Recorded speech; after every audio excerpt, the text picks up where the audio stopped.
And a little bit of background of this guy, he owned property just all over the United States. He just was a collector of property whenever it became kind of cheap. And it looked like at the end of his life, he took all of his stuff from all of his properties and shoved it into this one little building. And when I said, well, have you talked to the sons to maybe you can buy it? And he's like, look, even if we did buy it, it would cost 3 times the amount to get all the stuff out, to demo the building, just to make it usable for the camp. So if you go through there, it's like this one building's not like the other situation in this camp. See, there's this core sin, the I want more sin, that is kind of infesting our nation. Or maybe it's the entire world. I haven't spent enough time outside of the United States. But it's a plague that has been passed down through our DNA since the desire of Eve, where the serpent looked at her and said, if you eat this from the tree, you will certainly be like God. It's the American way of consumerism of a weight of a $300 billion, yes, with a B, billion-dollar industry that is designed to get you to buy more, to store more, and to consume everything for your own good. It will make it better. We even have states that have their kind of motto, like Texas, everything's bigger in Texas. And we even have our missionaries when they come back. One of my friends, Ruben, came back after not being in the States for about 10 years. And I said, what's the difference of past 10 years from being away from the United States? And he was trying to describe that there's these massive facilities where people would take their stuff, and they were everywhere. He said that the storage facility business is everywhere, and he noticed just a difference in 10 years. See, everyone can look around the world and see that there is an issue, and we can point, this is a problem. We know that this is a problem. People are making money after this, but it's hard to point at, what is the exact problem in this situation? So we have these two different groups, and this pendulum swing, if you've probably noticed it, where there's one side of people, it's look, I'm just going to consume everything I have. I'm going to have as much money as I can. I'm going to build as much as I can. And then you have the opposite people who are we just need to live homeless, almost homeless. Modest living, we don't own anything, minimalist living. I'm going to live in the smallest apartment possible and own just as few things as possible. And the problem is you can find both of these things in the Bible, where you can find people that have a bunch and that are very godly, successful people, and you can find people that have nothing and are just traveling missionaries that were very godly and successful people. You will find both of these people in heaven. So the question is what does Jesus have to say about our stuff? What are we supposed to do with it? Which side are we supposed to be? Is there a middle side? Or is there one that's better than the other?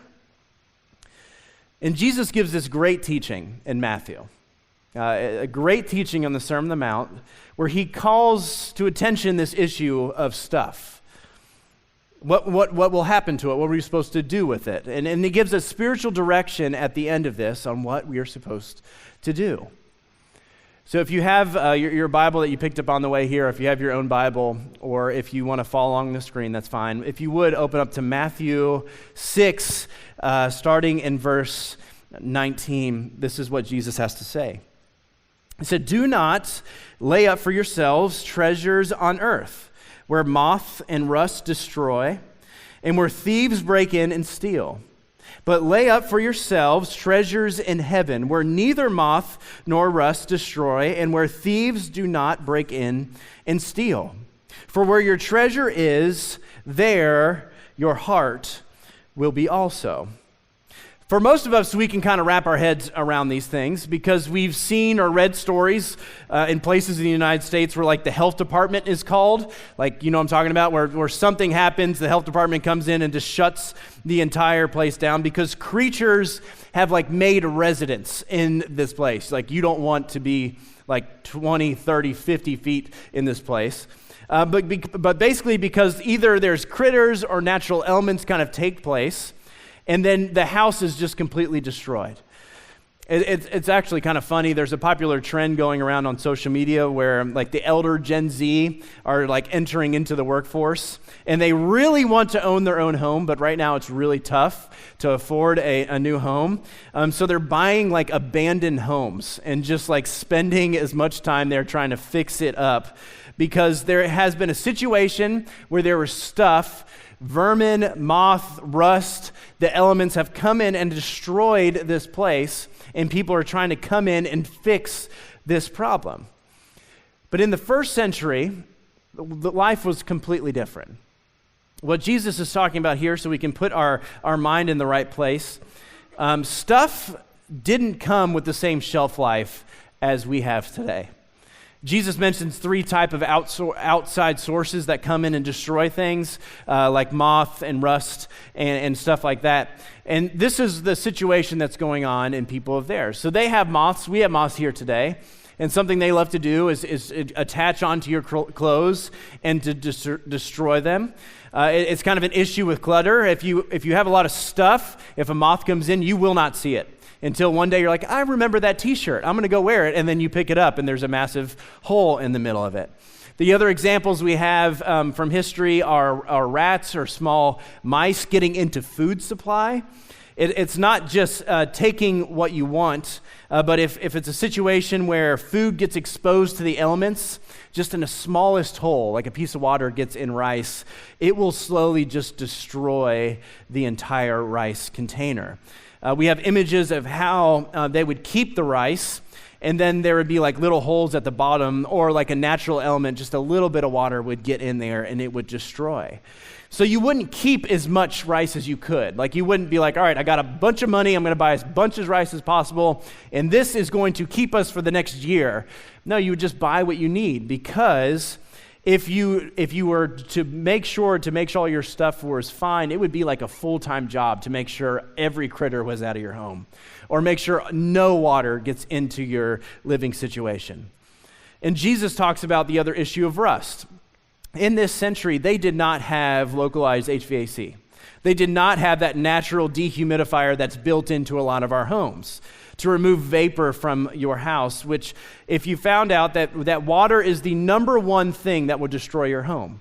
And if they didn't have the one thing to remove the water from your home, they would not just build up a bunch of things in their home that would just sit there, because things that were not used would get rust on them, and then they become brittle, and then they just become useless. So what they would do is they would just get the tools that were necessary for what they were doing, and they would use them all the time and clean them all the time. And if something broke, they would just go get another. Then they would not store up like generational tools. Something that I have really enjoyed is going and finding old tools because I can't afford new ones. So I go and find like 2 or 3 generations behind things that still work. If you have grandparents and they downsize, or your grandparents pass away and you're like, ooh, I get to look through their tool set. It is one of the most greatest adventures of all time. But that would not have happened in that generation, because they did not have a building that was made for the storage facilities. The last image that we have is of thieves. Thieves would break into people's homes often. We have stories of thieves like burying through walls to get to people's stuff. There was not a banking situation or a good banking situation of that day, a trustworthy banking situation. So what people would do is they would take their money and they would bury it in their walls, or they would dig holes across their location just to make sure that when thieves or people walked onto their property, that they would not find their money. The issue that Jesus is getting at is in those days is if you had a lot of stuff, if you had a lot of food, if you had a lot of tools, if you had a lot of clothes, then it was basically a full-time job to make sure that these things stayed good. And you could not do anything else. Make sure the water didn't get in, make sure the moth didn't get in, make sure rust didn't get on your tools. It was a full-time job to make sure that your property was good. So forget about being salt of the world that Jesus talked about. Forgetting about being married and doing married stuff. Forget about giving to the needy. Forget about going to the synagogues to pray. Forget all that you need to do because it's going to take an entire lifetime just to regulate and keep your stuff. That person's attention can only be on earth's matters rather than things that matter according to Jesus. So Jesus quickly says, okay, if this is not what we're supposed to do, he gives a direction that we are supposed to do and says. So he said, instead of having a bunch of stuff, he says, lay up for yourselves treasures in heaven, where neither moth nor rust destroy, and where thieves cannot break in or steal, for where your treasure is, your heart will be also. The phrase treasure in heaven was a common phrase in Jewish culture. They would use it often, and basically what it means is good deeds. You do something nice for somebody else on behalf of God. Like that is, you would get out of your way to help somebody. If somebody needed help moving thing, the good deed would go and help your neighbor move that object. Or if somebody's, nowadays car broke down, you go over and help them. Whatever is needed, the good deeds, treasure in heaven, is you going to somebody else and doing something good for them. So instead of living with a closed fist of mind, Jesus offers something different, which is to replace it with service and living of generosity. And this shows what Jesus wants us to understand. And there's one question that is at the core of this, which is, what do we desire? Like in your inner being, what is it that you absolutely desire in your life? Because wherever your treasure is, that is your heart's desire. Because whatever we desire, we all know that things can take control of your life. Many leadership books say something along the lines, if you want to know what somebody cares about, show me how they spend their time and money, and I don't even have to have a conversation with them.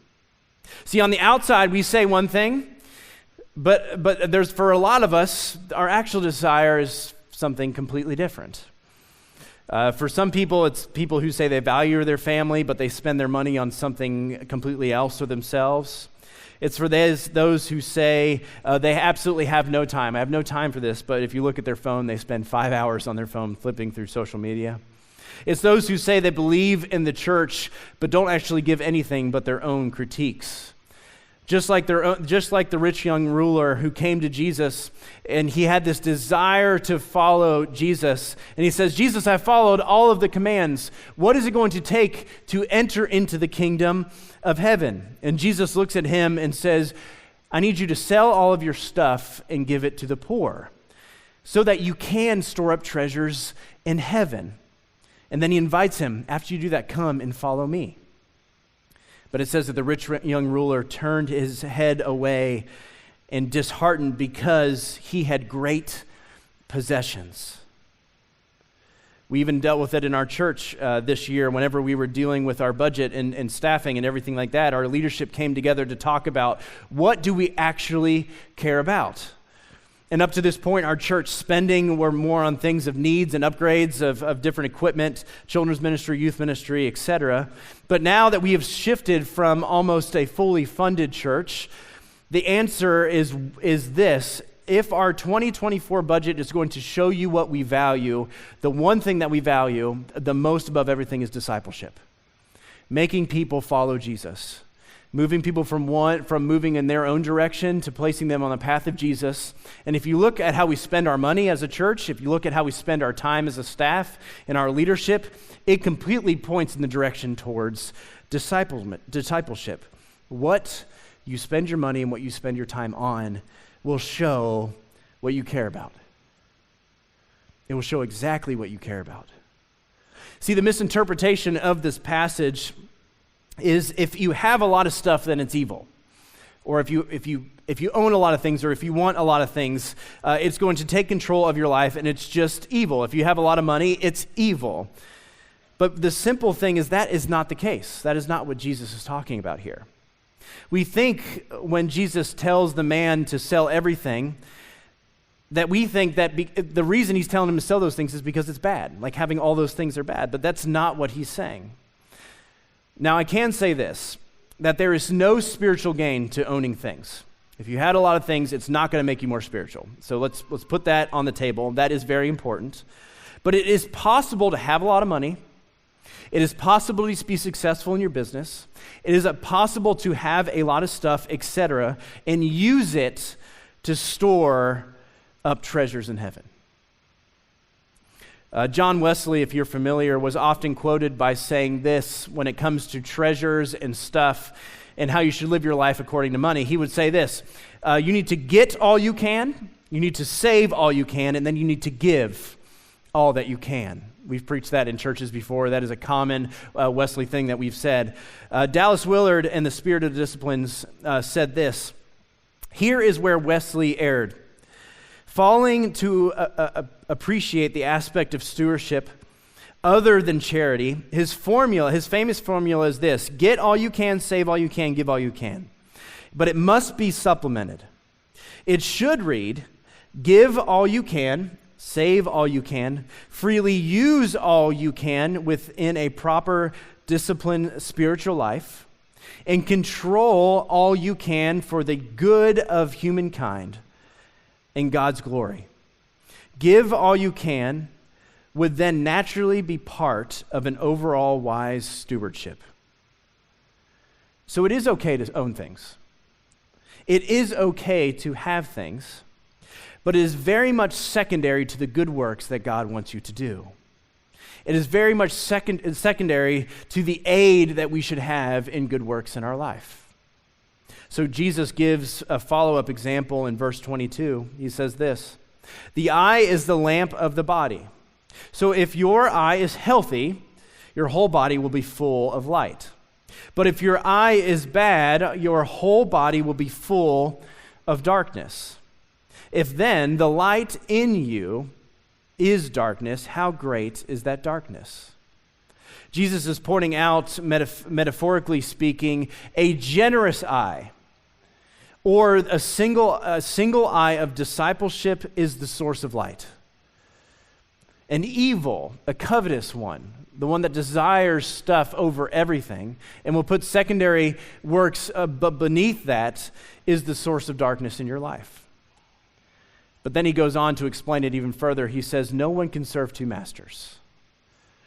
For either he will hate one and love the other, or he will be devoted to one and despise the other. You cannot serve God and money. I think it was C.S. Lewis that said something along the lines that it's what if you desire something and something outside source goes and starts attacking what you desire and you react to it, that is what you desire. If something happens in your life and you're like, you know what, I don't really desire that, but it starts to be affected in your life and your natural inclination is just to jump to that side of whatever's being affected, it's because that is what your heart is connected to. That is what your heart is following. And to be completely transparent, I had been looking at our preaching calendar and I'd been counting down the weeks to preach about this. And the reason because of that is whenever you preach about something, whenever you teach about something, the right thing to do, even though preachers don't do this sometimes, the right thing to do is to work through it with your life. So whenever you preach, it's just an outward thing of everything that you've gone through. But I'm just going to be completely transparent. In 2023, the year started off really well. We've been planning financially for like 5 years, and I had planned 3 years out. Like we'd gotten to that place. We've been really good. God had blessed us tremendously over a couple different situations. He took care of a couple situations that we were scared of. And the year started off with something annoying in my truck breaking, which happens, right? Like trucks break, cars break. You have to fix them. You can't just let them sit there. You can't just let them sit and rot. That's not okay. Get it fixed. So it was fine. A few months later, my wife, Kaylee, had this like weird allergic reaction. And we had to go to the hospital for it because it was a little bit more than normal. And the doctors, we got it treated. We went home that night. She was fine. Everything was good. But they were like, hey, you should probably have some testing, some blood work done, some other things done, and just to make sure. And we had ongoing testing for a while. And then if you guys remember, my son had an allergic reaction. Had to go to the doctor, a couple doctor's visits. We had to go through that. And then on top of that, my wife's car got hit by a distracted driver and was a total loss to the vehicle. And as November and December and January rolled in, the hospital bills started to finally come in from our medical system. The insurance finally told us how much they were going to pay for the vehicle. And basically everything that I had saved for the past 5 years, everything that I've been working for, everything that I had been planning for the future, all financially had been completely wiped, completely. And public confession, I spent 2 months having a pity party for myself. I would complain to anybody who would listen. I would have a complete negative situation about everything and negate the fact that my wife is healthy, my son is healthy, the church is growing, faithfulness of everything, community, people are being healed, community is happening, everything is going well. God calls us to be faithful. He doesn't call us to be rich. And maybe he had been preparing me for 5 years just to deal with this 6 months. Maybe. We're not destroyed. We are fine. Even as those bills were coming in, I realized that I had been trying to serve two masters in my life. I've been trying. And I even pushed through for 2 more months as I just complained to Drew every single day as I walked in the office. I think Paul in the book of Timothy gives good instruction on our mindset. He says this in 1 Timothy 6, 17 through 19. He says, as for the rich in the present age, so all of us, charge them with not being, I think it's haughty, but it's arrogant. I'm going to say that instead. Charge them with not being arrogant, nor to set their hopes on uncertainty of riches, but on God, who richly provides us with everything to enjoy. They are to do good, to be rich in good works, to be generous and ready to share, thus storing up treasures for themselves as a good foundation for the future, so that they may take hold of which is truly life.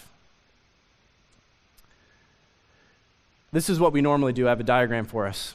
Can you pull up the first one for us? This is what we normally do in our life.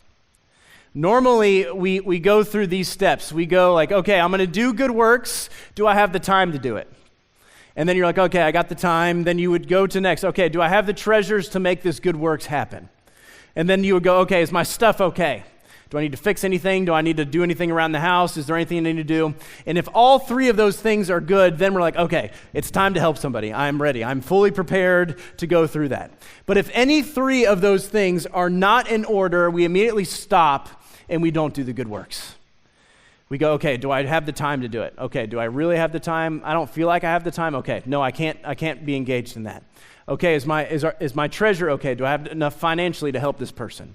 Do I have the resources to help this person? Well, it's going to make me uncomfortable. I don't know if I'm going to go through that. And then the last thing, if anything is not in order in our life, whether it's our house, whether it's our vehicles, whether it's our family, or anything, if anything feels discomforted, then we don't take the next step to help people.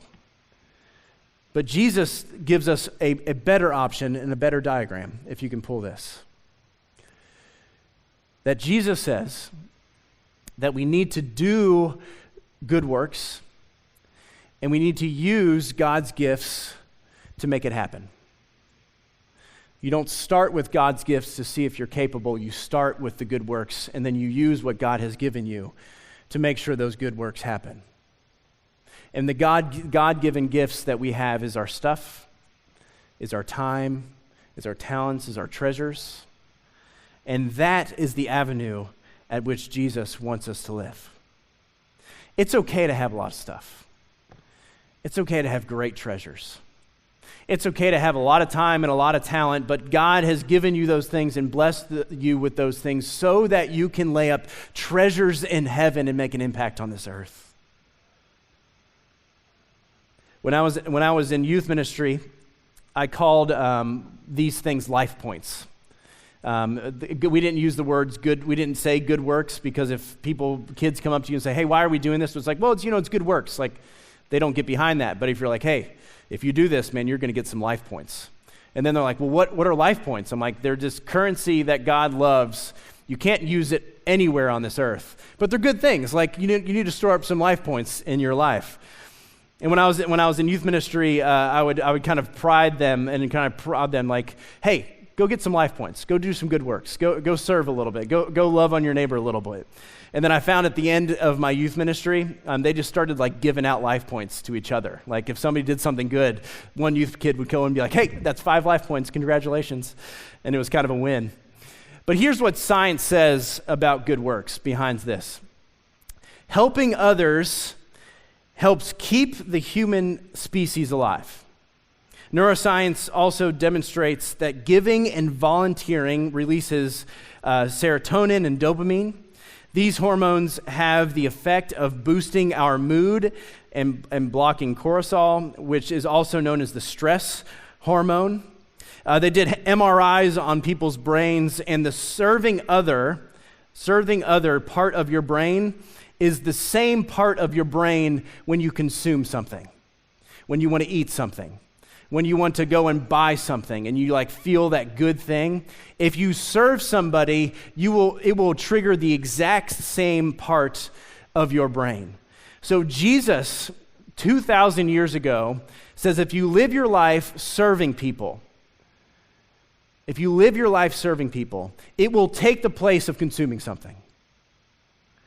So Jesus' way of living, backed by science, is giving. It's helping people. Living the way of Jesus does something to you on a neurological level. The creator of the universe knew this. When you do something, when you're disciplined in your life, just like Drew talked about last week, just with prayer and fasting and everything you do in the way of Jesus does something to you all the way down to the science level of your body. It wards off need to consume. It wards off this need to buy, to hoard, or what Jesus says, to try to serve 2 masters in your life. If you want to remove that in your life, the one thing that you just need to do is to serve. So my question is from the very beginning, what do you desire? Where are your treasures? What is the one thing in your life that you just can't get over? What do you serve in your life? Because it's going to do something to you. The one thing I love about church is that it really is revolved around serving. And a lot of you guys serve in our children's ministry, and we started our youth ministry, which is great. We have our tech team, which does a great job. We have the band on stage. There's a lot of different avenues to just serve and give, which is great. I think everybody should be a part of your church and do that. But what Jesus is talking about in this scenario is not necessarily serving on Sundays. What he's talking about is when somebody has a need and you go out of your way to do it.